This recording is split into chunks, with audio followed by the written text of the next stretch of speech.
Oil WTI down almost 8%, more than 7.5% right now. And one of the big stories today, the euro and the dollar. We're seeing parity with the euro and the dollar, that rising dollar creating some other concerns globally as prices rise. We now want to turn to the investing committee. Joe, I'm going to come over to you. Now, that rising dollar, the parity right there with the euro, it might be great for your trip to Ibiza later this year, but it's making a lot of people concerned about recession in Europe. And maybe another sign of recession here in the U.S. What are you looking at? So much recession talk. Well, I think the calendar is turned here into the month of July, and the market is now not pricing based on inflation. The market is now pricing based on an expected recession. And Frank, I think that's clearly obvious. We'll talk about the strategy here in a little bit because there's some good signs in what we're seeing. But specifically towards commodity, you have in commodities disinflationary pricing, the price of oil below $100, copper down 4% at a 17-month low. It expands beyond that. It's lumber, it's agriculture, it's soft commodities. So the commodity story is a weak one. And then in addition to that, when you're looking at the Treasury market, people continue to try and identify yield curve inversion that correlates with an impending recession. Historically, if you go back to 2000, 2007, and 2019, it was an inversion in the 2-year to the 5-year, which was able to predict for markets a recession that was to follow. And we've got in each of those instances, when the 2 to 5 was flashing inversion, you had that recession that followed. Well, guess what, Frank? Today you had the inversion in the 2 to 5 year for the very first time. I think it's obvious to us that the recession conversation shouldn't be about one in 2023. It should be about one in 2022. And in fact, if we're not technically in one right now. All right. Just a note, Joe did not confirm or deny his trip to Ibiza. John, I saw you give the thumbs up. Are you concerned about a recession? Are you seeing data points that are leading you to believe a recession is on the way? Obviously, we're seeing a lot of notes about recession, no recession, people lowering their S&P price target. What are you seeing right now? Absolutely, Frank. And I have said for weeks, I thought it was 70-30 that we're in a recession right now. Right now, we're in a recession, I believe. Europe is basically, the lights are flashing in Europe, Frank, that we are in a recession in Europe. I think it's likely we are in one here. To Joe's point, though, I'm not all gloom and doom. There are possibilities out there that the Fed will not continue to just slam interest rates higher. Now, they misjudged inflation, and we could talk about that ad nauseum. There'll be textbooks written about it. And not just the Fed, of course, Congress and the president, but it is what it is. You got to trade the market that you've got. If we indeed do not tip too hard into that recession, it could be a light recession. And that's what the 10-year is telling you, Frank. But clearly, Europe and the commodities that Joe cited, crude oil, nat gas, they are all telling you the demand is going to be down because of a recession. Like I say 70-30, and the odds have moved up. Maybe it's 80-20 that we're already in that recession, Frank. And hopefully the Fed, reading those tea leaves, is going to be backing off on 75 basis point jumps forever. If they don't, then it'll be a hard recession, Frank. So, Brent, over to you. John seeing some flashing lights. A lot of people seeing that dollar-euro parity is one of those flashing lights. Falling oil prices perhaps is another flashing light. What are you seeing? What are you looking at today, especially when you look at the market? Well, I think between the 10-year coming down, June 14th, it was 349, coming down to 280 so quickly. And then the Atlanta Fed, their GDP Nowcast came out last week. It was -1, and then it came out the next day because there was another reading. They're looking for Q2 GDP at -2%. So if that actually came to fruition, that would be a technical recession. I do think, though, that investors need to understand that not all recessions are created equal, even remotely. There's nothing in common between the 2007 to 2009 recession and then the really shallow recession we had in the very early 90s. And so I think that the Fed, if they're looking at what the Atlanta Fed is looking at, I think that they'll definitely, maybe they'll continue to jawbone the market about they're going to be on inflation.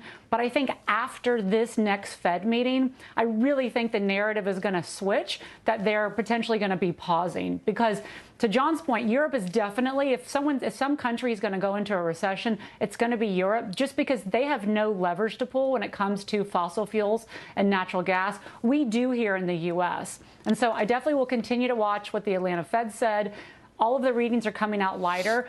But I do think, though, this month, we will have much more clarity at the end of this month than today, because not only do we have earnings season happen in a couple weeks, Biden's going to the Middle East on the 13th. We're going to get another probably Fed rate hike. But I do think this earnings seasons over the next month is going to be really important and will give the market much more clarity about where corporate, the CEOs and CFOs are projecting for their own balance sheets. Yeah, very telling earnings season coming up, especially at the end of this month. A lot of big name stocks, Microsoft, Alphabet, AB InBev, giving us a lot of insight to the consumer. I want to point to actually a note. Speaking of clarity, Brent, I think that's a great word. A lot of analysts putting out different notes. I want to go to Credit Suisse's Jonathan Golub.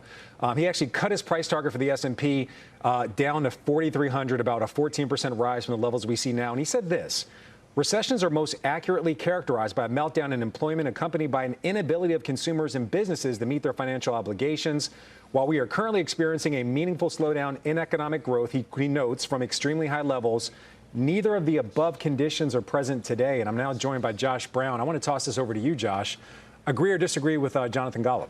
It's semantics. The only two arguments going on right now are, A, is the recession this year or 2023?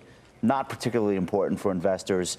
And B, is it a severe recession, or is it a shallow recession, or is it not a recession at all, but just a growth slow? These don't really matter. What actually matters is what ends up happening with your portfolio.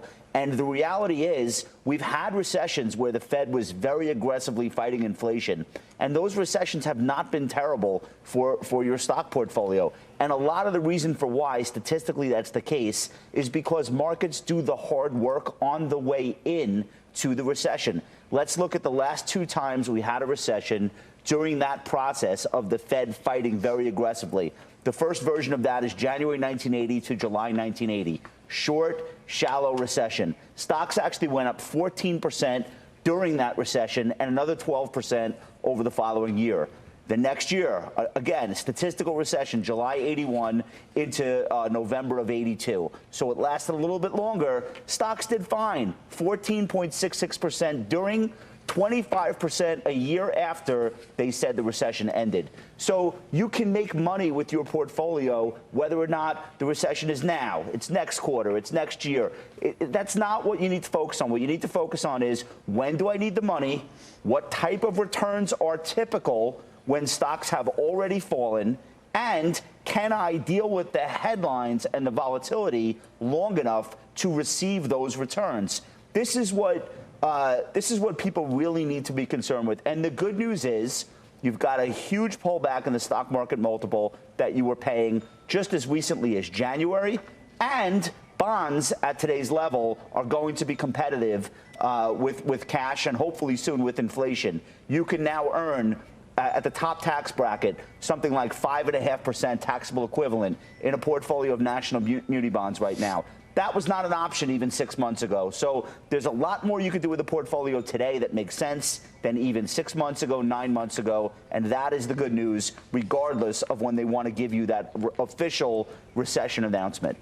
All right, a lot to digest there, Josh. Now we want to bring in senior economics reporter Steve Liesman, looking at all the data on deck. Hey there, Steve. Hey, Frank, yeah, sounds like everybody had burned hamburgers at the beach. But the debate over recession or just slower growth is going to get hotter this week with a series of reports that should shed light on the current state of the economy. And it all ends on Friday with the big jobs report. So take a look. The ISM services comes out, and we'll see if we did have a little bit of weakness in manufacturing. Did it come over into the service sector with better growth there? The JOLT survey should show still millions of job openings. Fed minutes, we'll get maybe more insight on the 75 basis point surprise increase. Jobless claims I'll talk about in a second, and the jobs report coming up Thursday and Friday. Now, claims are among a recession's earliest indicators, as they tend to rise ahead of time. Payrolls weakening, the unemployment rate increases around the time recessions begin. It's in part because the National Bureau of Economic Research goes back, uses those two to determine when the recession began in the first place. Dow Jones Survey of Economists looks for 250,000, fairly steep downward adjustment for June. That's about half the average for the first half of the year. But the number is, well, would still be pretty strong for normal times here. And moving on, one other thing, we're going to see some noise probably in the jobs data. The normal hiring and firing of education workers in the summer and fall has been distorted by the pandemic. Looks like thousands of foreigners indeed have been able to get visas to come to work, take the summer jobs in the U.S. That's unlike last year. And this is really the source of the recession versus slowdown tension, an economy that is still normalizing from the pandemic, and that's good stuff, but still reeling from high inflation. So, Frank, there's two sides to this story, I think. Yeah, Steve Leisman, I know you're going to be watching all the latest developments, especially those Fed minutes that we're expecting this week. Steve Leisman, thank you. All right, so the big question today, what is exactly priced into this market? Senior markets commentator Mike Santoli taking a deep dive into that part of the debate for us. Hey, Mike. Yeah, hey, Frank. Obviously, this is not a precision exercise, but it's fair to say that something like a steep slowdown in corporate earnings and probably a sort of disappointment on the level of corporate earnings versus forecast is getting priced in. Take a look at the cyclical sectors of the market over the last 8 months, let's say consumer discretionary as well as the banks, compared to more stable defensive types, healthcare and consumer staples. You see right here, you've already seen massive underperformance of the cyclical. So that's the market telling you we kind of get it. This has been the mode for 8 months right now that we've been pricing something like this in. I would argue that it looks a little more like the growth scares of, let's say, late 2018, early 2016, 2011 than it does an outright recession. So there's no way of saying the market's already figured this out, that we're going to have a steep retrenchment in profitability of companies, which is really what matters for the markets, as well as really what the message of the credit markets is right now, which is similar, which is it's starting to sort of say risk spreads are getting out. We're having to raise our estimates of default risk in corporate credit, but it's not yet to levels that has preceded an outright economic recession. Again, I agree that there's a lot of play in these definitions, a lot of semantics. Usually it's retroactively defined whether you were in a recession. I think one point Steve made is very crucial, which is this has been an unusually compressed cycle. Every time in 2020 and 2021, we said we've never seen a comeback this strong. We've never seen the ISM manufacturing stay up at these levels. All these things that were superlatives at the time are now, we're not kind of dealing with comparisons to that. I think that's one kind of complicating factor in deciding if the historical patterns for how this stuff gets priced in advance are going to apply here. Hey, Mike, really quick. Obviously, a very quiet earnings calendar this week. I think it's only WD-40 and maybe Levi's later on in the week. But later in the month, last week of July, we got some big ones. We got Alphabet, we have Microsoft, AB InBev, if you want to get a sense of the consumer, Ford as well. What should people be looking at in these earnings reports as an indicator that the slowdown is priced in or not priced in? Well, I mean, obviously, we're looking at how the stocks trade relative to what comes in. I think that's the most important message in terms of determining whether stocks have been a leading indicator in this regard. Amazon's numbers have been absolutely slashed. It's one of the huge reasons that you've seen consumer discretionary estimates really collapse. So that's something that seems kind of already baked to some degree. Something like Ford, they've held up a little bit better. But what I'd be interested in is if you see something similar to what's gone on with Micron over the last week. That stock's more or less recovered the decline on a really bad revenue guidance shortfall. Now, you can't say that that somehow is the verdict on whether the market's figured this out or not, but it's the kind of thing you want to be alert for in the coming weeks to see if, in fact, the analysts are the lagging indicator here as opposed to the stocks. Mike Santoli, thank you very much. John, I want to turn things over to you. What are you seeing right now? Do you believe that a slowdown, possible recession, whether it's mild or severe, is already priced in, or are people still trying to figure that all out? I'd say it's about 75% priced in, Frank. And one of the reasons for that is what levels are people scrambling to buy protection in the S&P 500 or in the Russell 2000 or the QQQs. Most of those, Frank, They're about 5% out of the money, meaning that today with the index at, say, 374-ish for the SPY, they're buying at the 358 strike, for instance, in August. That's not the same as we were seeing weeks ago. Weeks ago, they were buying more like 7 to 12% out of the money, which implied that they thought the market could see a much bigger drop. Now they're shortening that up a little bit, Frank, so that's the good news. And hopefully that is because they're looking at the 10-year like we all are, and they're seeing that, well, if the 10-year is back down at 382 or 282 or whatever, rather than, as Bryn said, 349, that's a good sign. That's a sign that they believe the bond market, which is even bigger than the stock market, believes that the Fed is going to start paring back those rate increases. And if they do that, maybe it's not a deep and a harsh recession. But either way, the consumer spending has cut back dramatically in a number of areas. We've cited Target, Costco, you name it. I think we will start just seeing that be soft, not an outright strike by consumers where they walk away and hoard cash. Yeah, I mean, definitely some concerns about consumer right now. S&P down 1.5%, but one area that we're really seeing bucking today's sell-off completely is high valuation growth. Cathie Wood's ARK fund, for example, higher. Names like Roblox, I'm looking at it right now. Roblox up 10% right now. Matterport and Roku up between 4 and 9%. Joe, I know you've been watching them. What's your take? Well, as I said before, the market is pivoted from focusing on pricing assets correlated to inflation to now pricing assets relative to an economic contraction and the potential for a recession, which I think is a 2022 conversation. So, you go back and you think about the post-World War II recessions, there's been 12 of them. And I think the focus is on not so much price being your enemy, but time being your enemy. Think about the median decline in those 12 recessions, 24%. Well, we went down peak to trough 24.5% for the S&P on June 17th. The average length of a recession, 10 months, the longest being 18 months back in 2007. And think about the multiple for the S&P. I heard Josh mention that. It contracts by a median of 21%. So we've done that. So now if you kind of look forward, you think to yourself, all right, if time's the enemy and we've endured much of the price damage, and now we're thinking about an economic contraction, what comes back into favor again?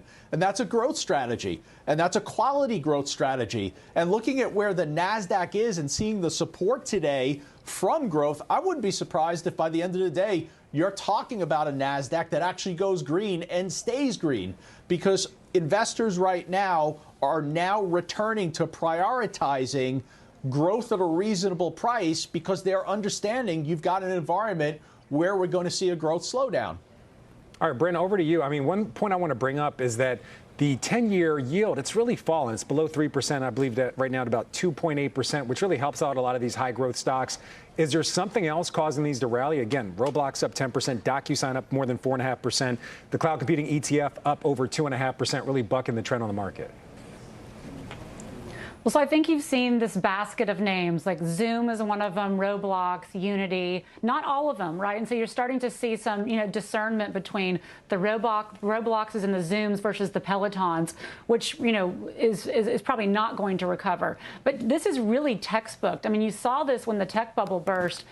Those names that went down 70 to 80% and then survived actually outperformed in that second year. They outperformed financials and value names. So I do think if you go back and look at history, that's somewhat expected. And what's interesting, like on a Zoom, Zoom hit, I think, 85 a while back, and like Zoom and Roblox, it keeps making higher lows. And so I think that's a really healthy sign to see these companies that have gone down 70 to 80% just kind of quietly creeping higher. Today is definitely not a creep, it's a jump when you have them up 10 and 5%.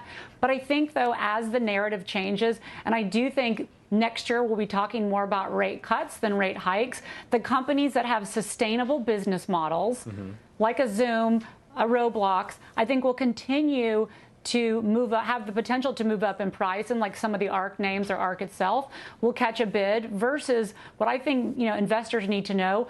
Right now, consumer staples, which has been a really popular place to hide out, it's very textbook when you're going into a late stage of recession.